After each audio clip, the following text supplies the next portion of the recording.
Welcome to Wisdom Exchange TV. My name is Suzanne F. Stevens. We're in Ottawa, Canada, with Her Excellency Nouzha Chekrouni, the Ambassador of His Majesty the King of Morocco. And you are the first minister, female minister of Morocco. So welcome, and it's such a pleasure. Now, you've had a long career in politics. Now, what was the catalyst? Why did you decide to get into politics? As you can see, regarding my age, my generation were really involved in politics. We believed in change. We were fighting for change, for democracy. And we were part of our society, of this development, which now is occurring in my society. So this believing brought me to politics. So of course, when I was a student, I was a member of the Union of Students, just fighting for our rights as students. Politics is the way to be actor in your society, to make change you are dreaming for. So that's why I was involved in politics. You know, and interesting enough, a lot of people want change. Some people do something about it. So was there anything in you when you were young that said, I need to be somebody to be involved in that change? My parents, and especially my father. I remember I was 6 years, and it was the first time I was about to go to school. It was the first day. And before I left home, he told me two things. Since now you will be responsible, and you will be also free to choose what you want to do in your life, in your professional life, in your personal life. And he told me that freedom equals responsibility, and you have to act for that. You have to deserve it. So it was something, it gives me, like a way how I will behave in my life. At 6 years old? At 6 years. That is incredible. Now, was that common in your society for a father to say to a young girl? I don't think so, and especially at that time. Maybe today, currently, maybe yes, society changed and parents are more involved in modernity and more open-minded with their children. At that time, it was really something like an exception, and I think and I believe that I'm very lucky, to have this chance and with my parents to receive this kind of education. Oh, absolutely. I think anywhere in the world for a father or mother to say those words to you at such a young age, it could be so powerful. That's why I would like to pay tribute to my parents and to say that this is a big part in what I am today. What do you feel are some of the biggest obstacles to entry for women in politics today?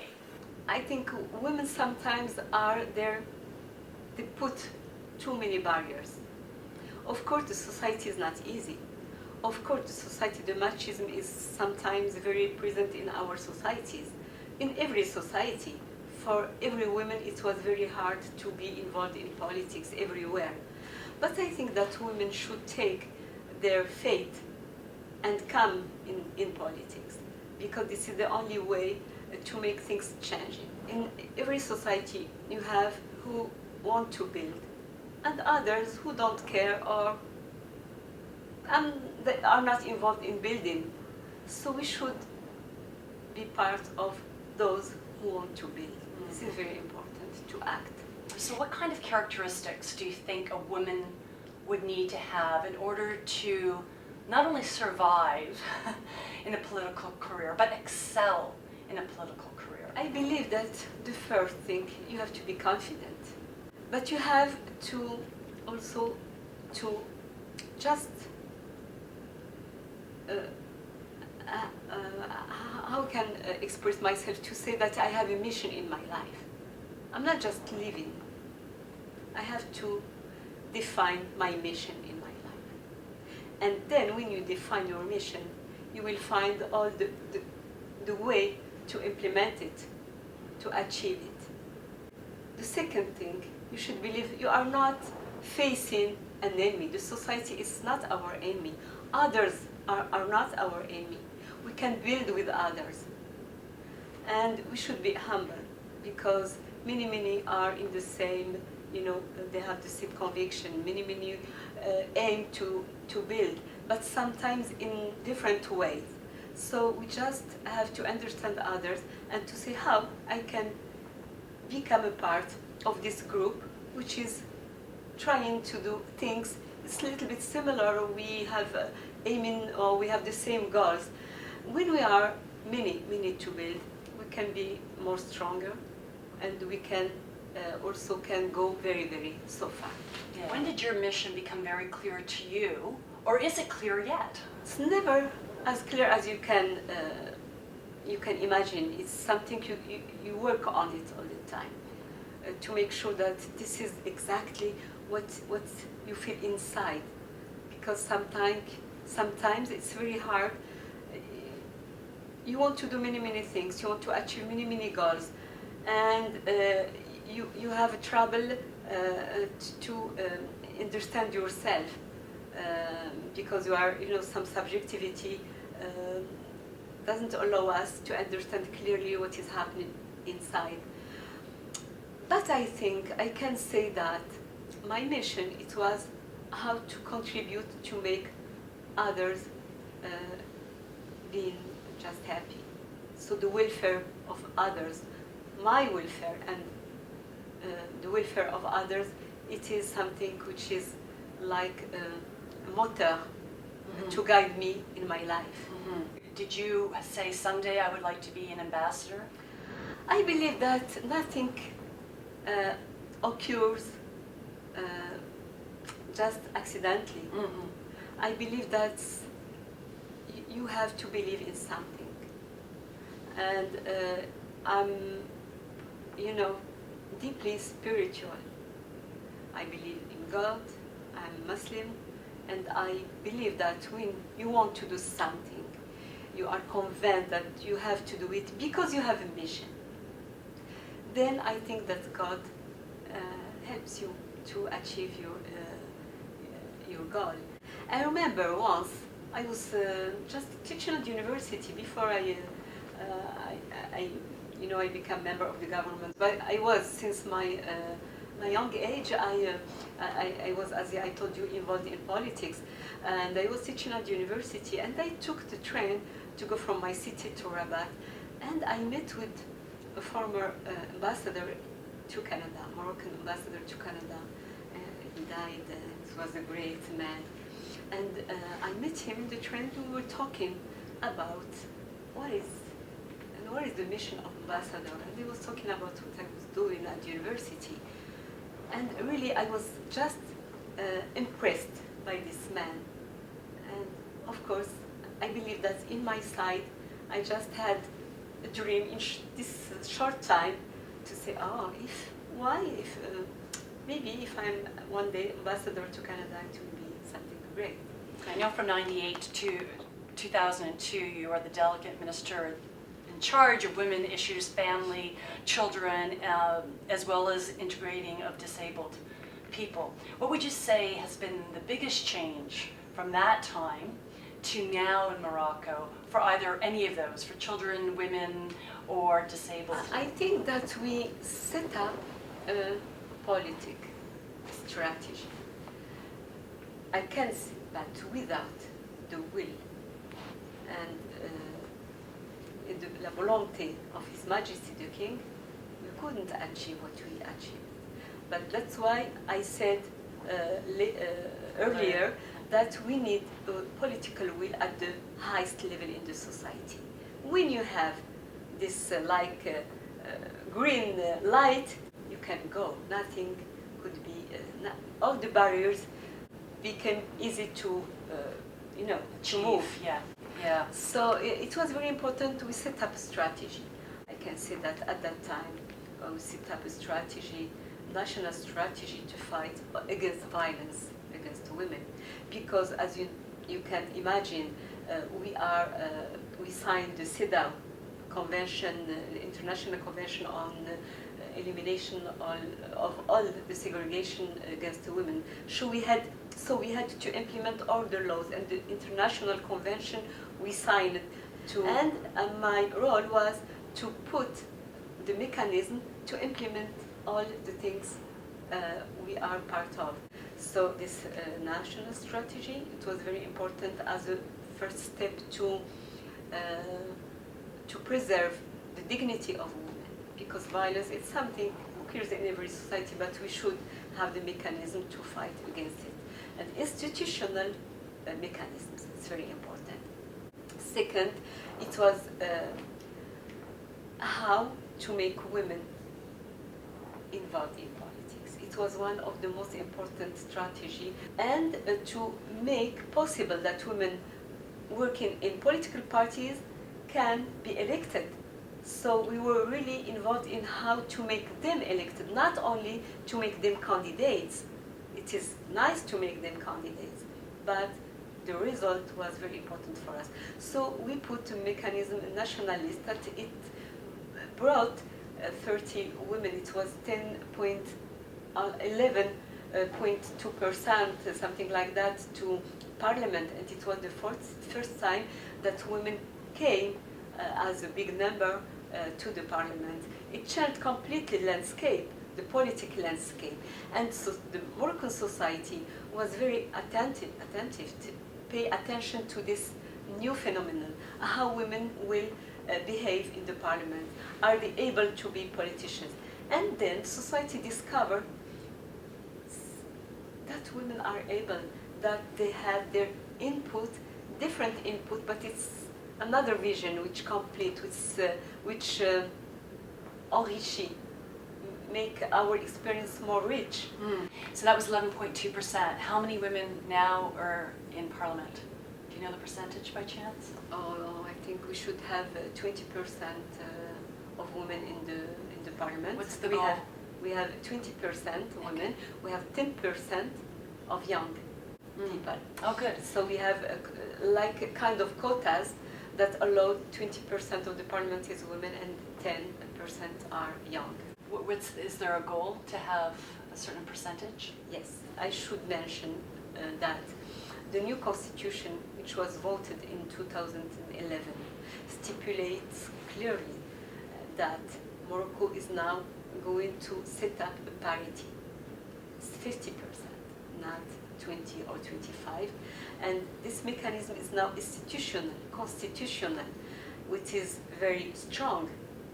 And now there is a committee who is involved not in finding the way to implement the constitution. So 50% is the goal. Yes. Yeah, which is, I mean, amazing to hear, because I know a lot of countries, including Canada, are still, striving for 30%. So it's nice to see that. Kind of switching a little bit more to personalize this. What do you think has been your biggest success to date in your political career? Yeah, I can say that without others and without advices from other women, really I couldn't achieve what I did. I set up goals and I knew what I wanted, because my party was also beside me, and Yes.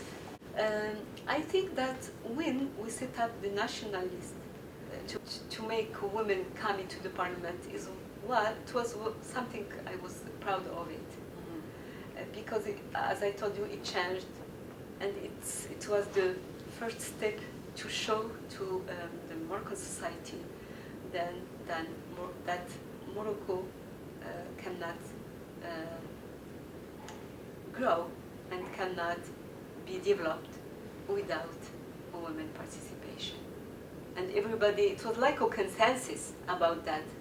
It becomes something very natural, normal, that women should be involved, and it facilitated a lot of things for women. They were a little bit afraid about politics. It made them more confident, and it is possible. 30 women in the Parliament, it is possible that you can. And now things are growing and changing, and the development is really showing that women are playing a role, a very important role. And their input is really appreciated.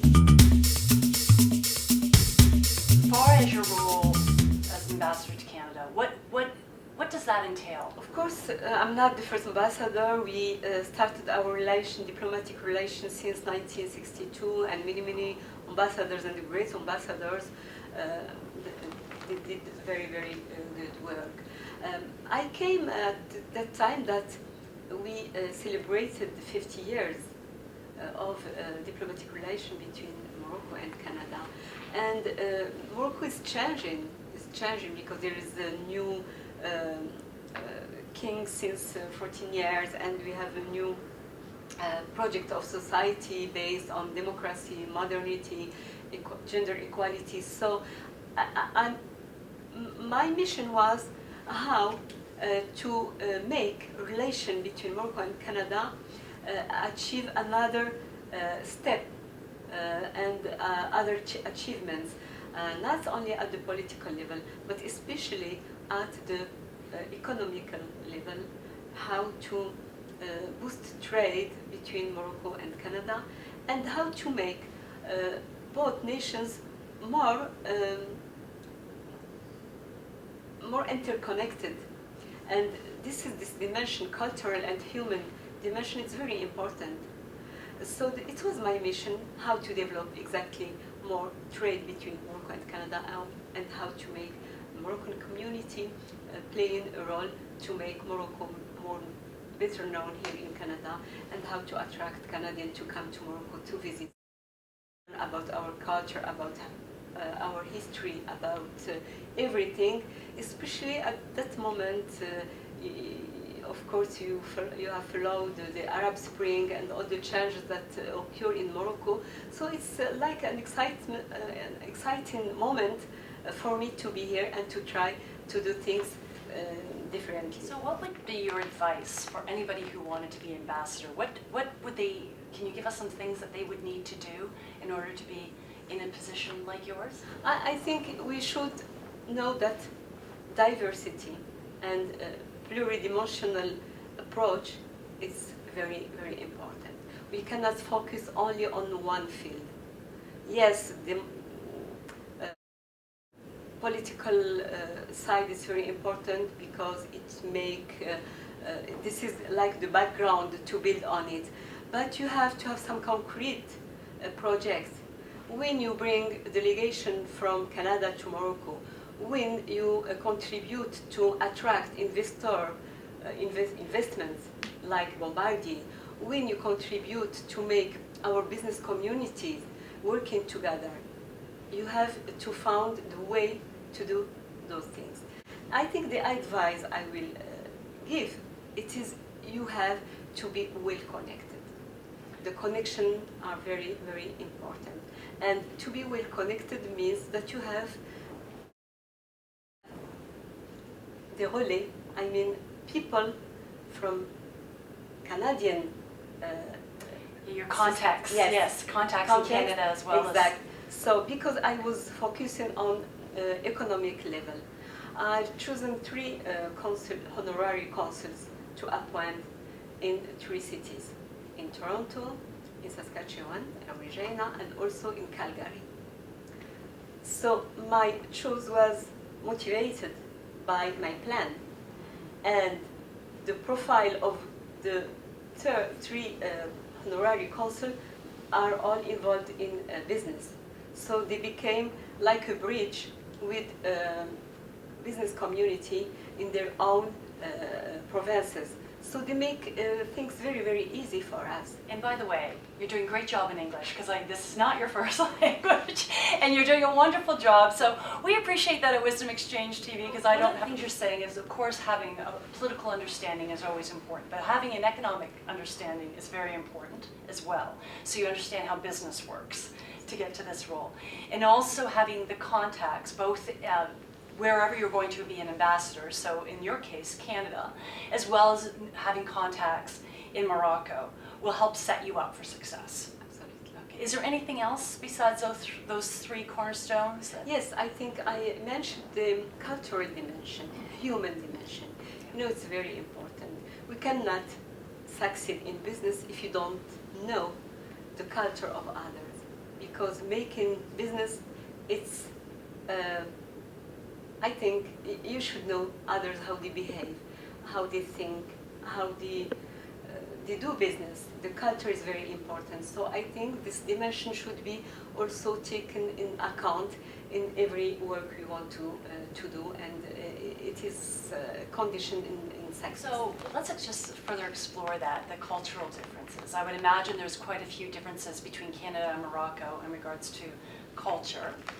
And what are some of the biggest ones that you've observed, how we do business here in comparison to how you do business in Morocco? So first answer that question is, if you're going to help Canadians do business in Morocco, what should we know about Morocco that's different than Canada? You should know first about all the laws. This is very important. But also the same, you have to have a contact. Mm-hmm. You have to be just open, because you know Moroccan people, they are very, very welcoming people, and they offer. And here in Canada, when you do business, it is business.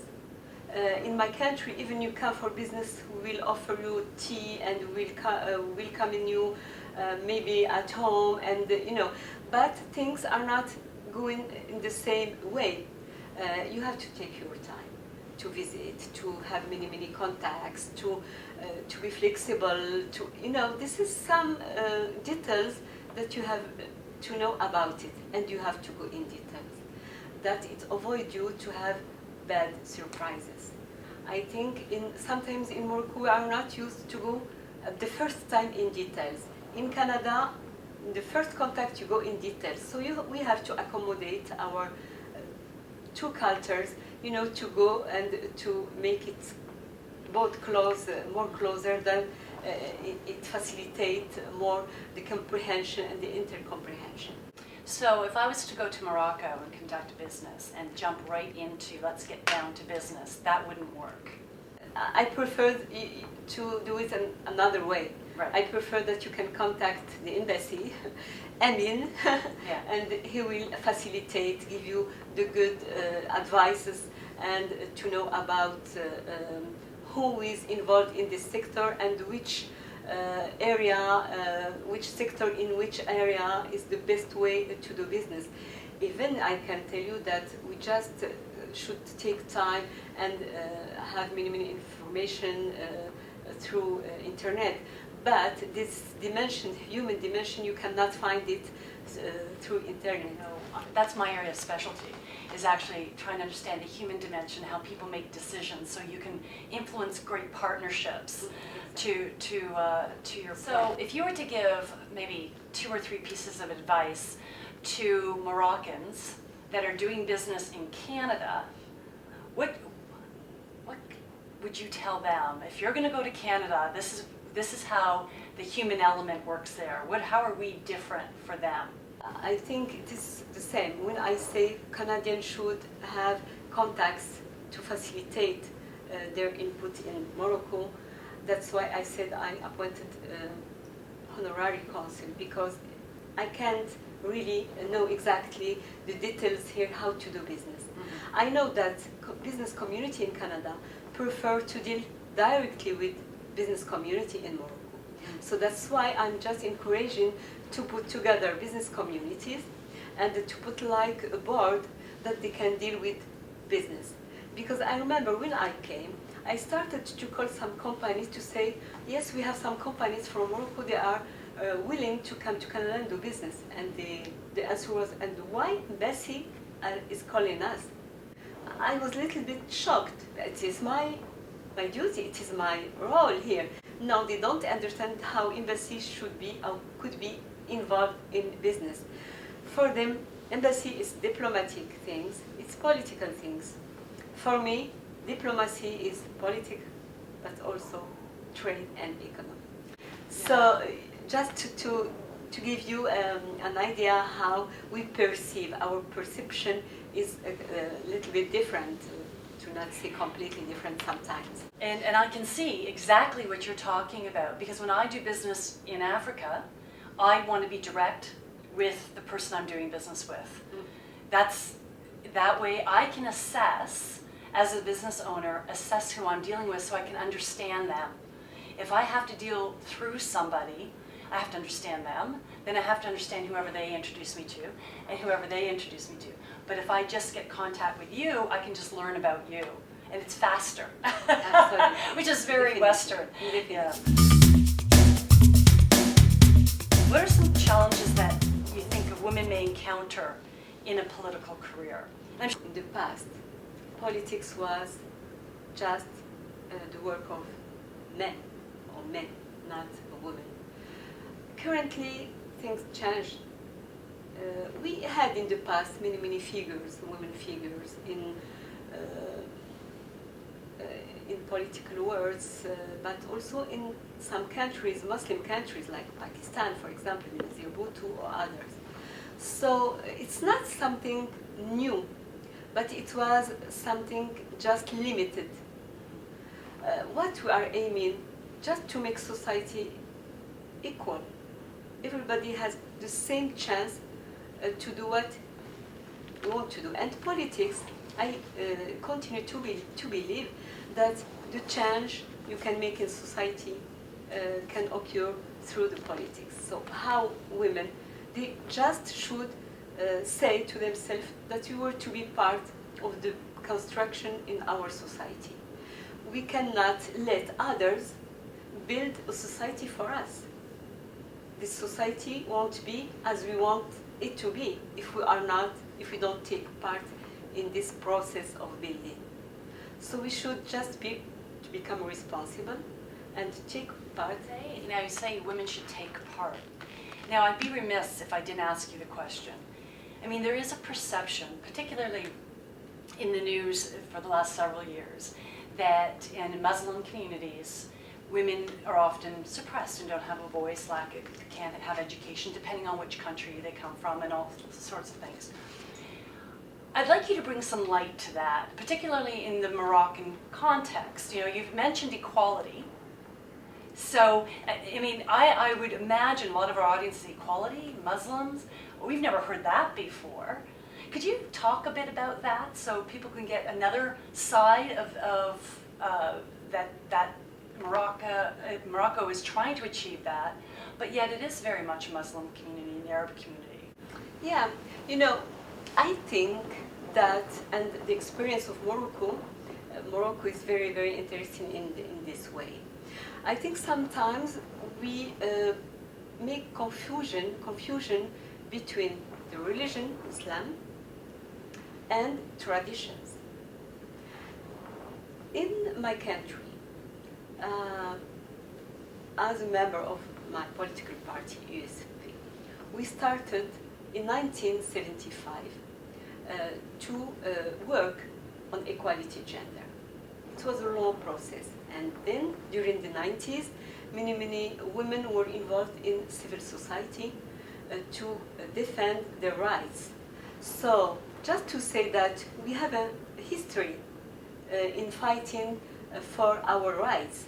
It's something started very as I said, during the 70s and 90s, and it takes time because society, it is a choice. In fact, you can just come and make something sharp, and there is a risk to implosion of the society.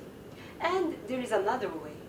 It's like a kind of flexible way to dialogue with all part of the society, civil society, political parties, and others like mosques, and you know, all those actors in society should dialogue to find a way to build a modern society, because it was the political will, and especially when the king, His Majesty the King Mohammed VI, came to power. He was committed, and he said that this in his speech, in the throne speech, he said that democracy will be the choice for our society. And democracy means equality, and gender equality also. It's a part of democracy. And then His Majesty put together, he set up a commission. This commission was multitask and multidimensional. They were men and women from religious side, from political side, from civil society, and all these people, they started to examine and to study how we can understand Islam and how we can at the same time achieve democracy. And it was possible. What does it mean? That when you make effort to understand and to contextualize, because Islam, its principles, they are not contradictory with democracy, with equality. It's the essence of religion, is to make people living very good and having their right. So how we can interpret those principles and how we can put it in a new context to make that Islam is alive and is going and it's not in contradictory with universal values. So that is exactly the work we achieved in Morocco, thanks to the vision of His Majesty, but also because the society was willing this change, because women were inside, they were just trying to make their voices heard by everybody. So I think that this experience can, we sent a very strong signal to other societies that we can, at the same time, keep our religion, because we are deeply Muslim, but also to be open on modernity, equality, and democracy. And to your point, that is such a powerful message, and I think one that people need to, all over the world need to recognize, because often you hear one side. And that's why I was very excited about talking to you today, because you're a lovely woman. I've enjoyed meeting you, and you've obviously achieved the success you've achieved, and those limitations were not necessarily there anymore. Now, that being said, how hard did the women have to fight to get that right? And what advice would you give to other communities to start seeing women as equal citizens in that environment? Maybe two advices. The first one, nobody can succeed alone. So we have an experience we would like to share with others. We are open on those who want to share with us our experience. So I think this is very important to know that the world, now the global world, is open and we can share experiences. Especially when we have many things to share, like language or religion or humanity, to make it more larger. Second, you can never do it alone inside the society. What I mean, women alone cannot achieve equality if men aren't involved inside, because it's not a women issue, it's a society issue. So everybody should be concerned by this issue and work in order to achieve equality, because equality will impact the society, will impact children, will impact our life, everything, both of us, men and women. So this awareness should be something, but we need the will of the governor, who govern should express their will. Then everything becomes possible, but we should work together. Yeah, and I think that's great advice, because women alone can't do something. So it'd be good advice then, if I'm understanding you, is find people that are in alliance of both sexes, Yes. and have both of those voices heard to make change. Hearing one voice is not enough. You need to have advocates. And sorry, just to say, if women don't succeed, men could fail.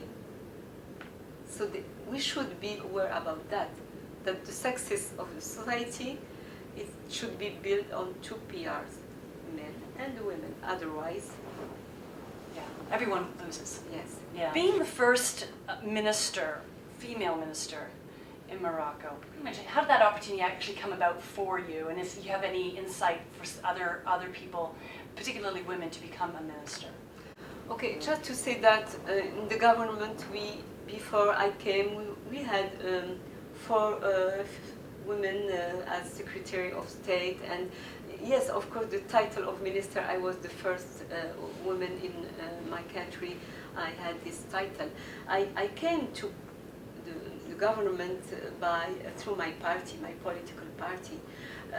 We were in the opposition during many, many years, and we won the elections. And then the Secretary General of my party was appointed as the Prime Minister, and I was we were two Secretary of State, but 1 year later, I was appointed when His Majesty the King Mohammed VI came to power. I was appointed as a minister in charge of women issues and childhood and disabled persons. So I can just say that in my political party, I was very involved, and I was member of the National Secretary of our women's section, and we were working very hard to make this equality, gender equality, like a reality in my party. So we have this political conscience politique that democratic society is based on gender equality and human rights. So all the process we started during, I said, the 70s, and I came at the 80s, and I took part to this process in my party. I had also a very good experience. It helps me to have a vision. My political party appointed me as a representative in an international association, political association, which is the International or Socialist International. And my experience abroad at the international level helped me also to have an overview about what is happening outside. And other women were in our situation, and they were fighting for a long time to achieve the equality. And we had some just examples to follow, and really it was very important. It has very a big impact on my party. For example, when we decided at the Social International to adopt a kind of law that every party should have at least between 20 and 30% of women in all the process of the decision, of making decision. So it was the first step for us to implement this law inside my party. And then we were aimed to export, if I can say this word, our experience for the whole society. Mm-hmm. So it was a very important step for me to start to achieve something inside and then with other women in the society. Now, if you were to attribute your success to one thing, be it an attitude, a person, a situation, what would that be? When your boss trusts you, this is something to motivate you to succeed, because you have no other way, because you can't deceive them. It was very, very important for me. That is such an extremely powerful statement. I mean, if everyone could give trust to their employees, not everyone earns it, but if you can, that would get people motivated to work for you. Very, very, very powerful. What is the biggest challenge that you've had in your career to date that you had to overcome? When I said earlier that the Constitution stipulates now the parity, I feel myself I have to continue to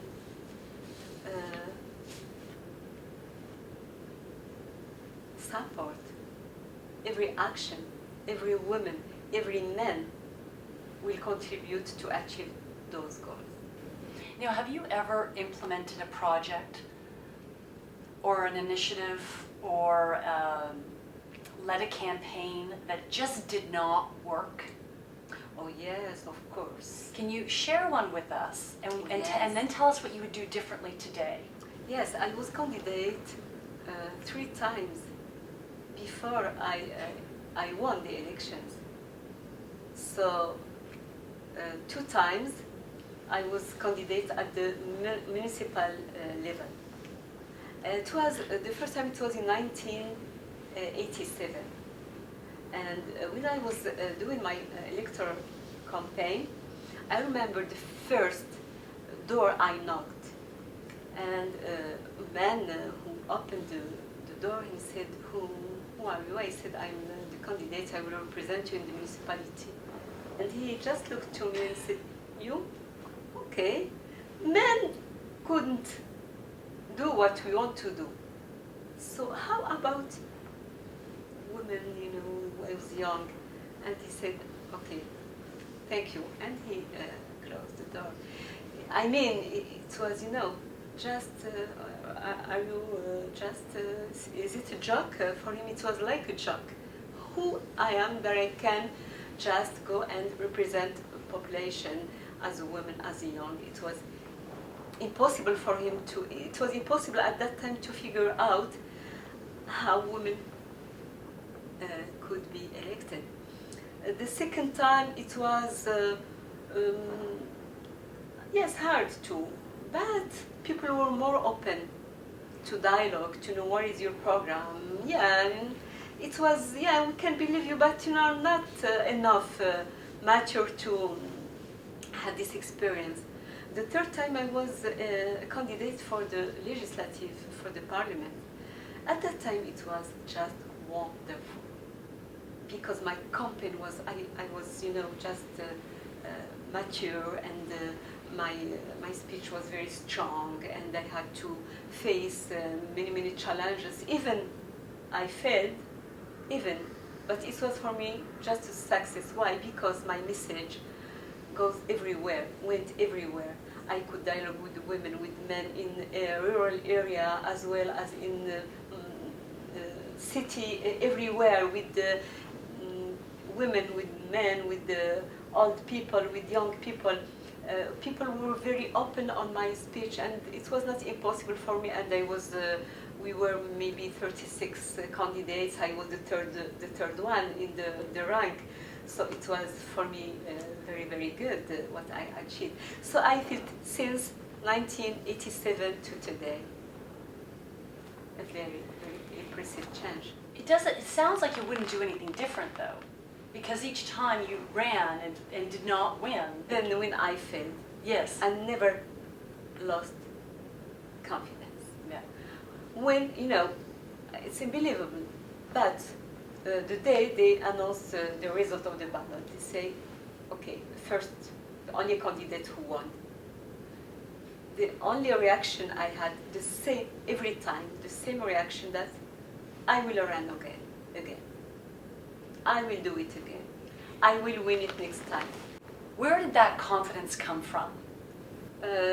Life is not easy, and it is challenging you.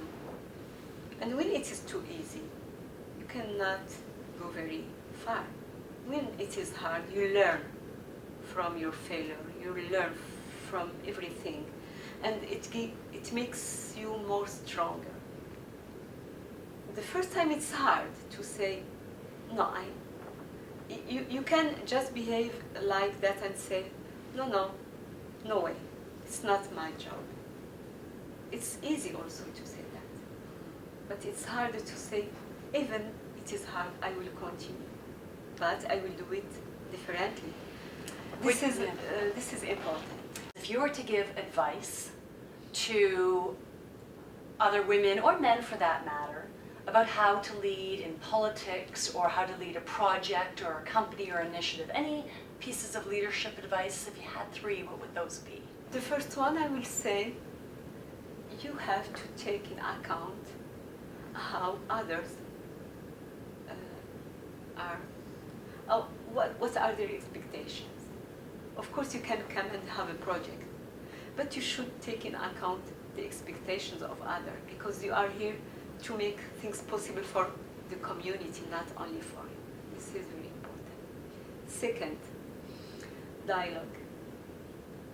You have to dialogue, to put everybody supporting you.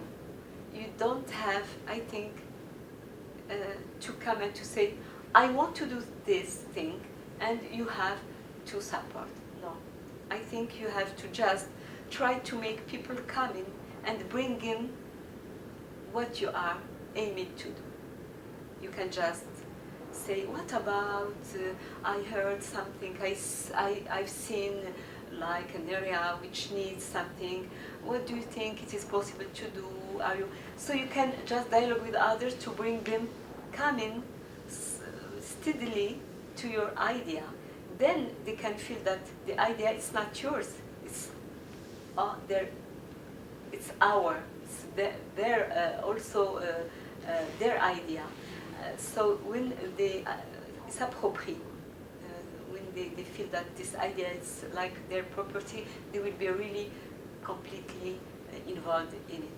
And the third and the last one, to achieve something, you have not to make big notice, I'm going to do, and announcement. Not just go and say influent personalities that they can really help you and make your project growing and achieving without too much blah, blah, blah. Very well said. I talked to you earlier about the edginess segment, and this is something that you've had to do that makes you uncomfortable, but you have to continue to do that in order to achieve the success that you've achieved. What is something that you have been really uncomfortable doing, but you needed to do to be successful? Sometimes, when you are young, you have such ideas, just you can't move. You have, you believe in some things, it's like that, it's sharp. But when you live in politics, in society, you just learn that it's never white and black. It's something you have convictions, but sometimes society is not at the same connection about what you are doing, so you have to just become flexible. Mm-hmm. So sometimes I had to be just flexible, to say, I will sacrifice something just to achieve, maybe not 100%, but maybe 50%. The other one that you mentioned in your edginess that I think is really important to mention is coming from Morocco to Canada. We are very detail-oriented. And in Morocco, you were saying that it's more vague when you're communicating, that we make... That's vague, maybe we go in more general... General terms, yeah, thank you. Terms. General terms, you said. But in Canada, it's more detail, so you had to switch how you communicate to be much more detail-oriented. Exactly. Which is that's a change in personality. Absolutely, absolutely. That's why I believe that Canada, I learned from Canada. And it's like a add value for me to know that now I know when I have to think about a project, I have to figure out all the details that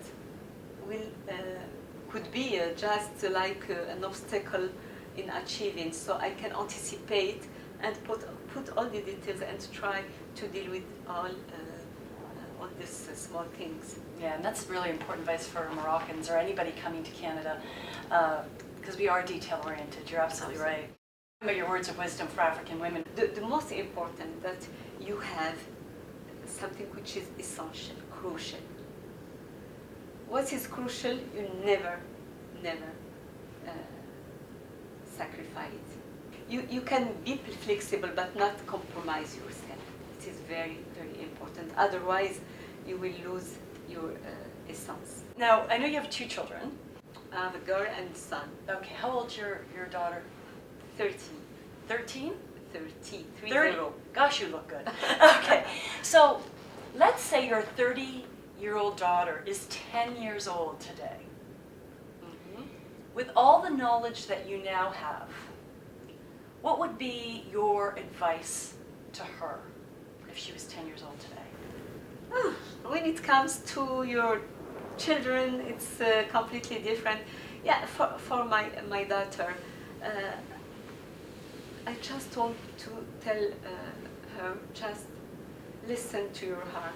and do things how you feel it. I think listening to your heart's excellent advice. So either way, thank you so much for your insights. Thank you. And, wow, great perspective, and from a Moroccan ambassador, which we really appreciate your time and your insight and your openness and being authentic with us today. So I want to leave with my words of wisdom. And anyone you communicate with any culture, learn about them first. What are their expectations of you? That's a great way to start productive partnerships to close cultural gaps. Thank you for joining us on Wisdom Exchange TV.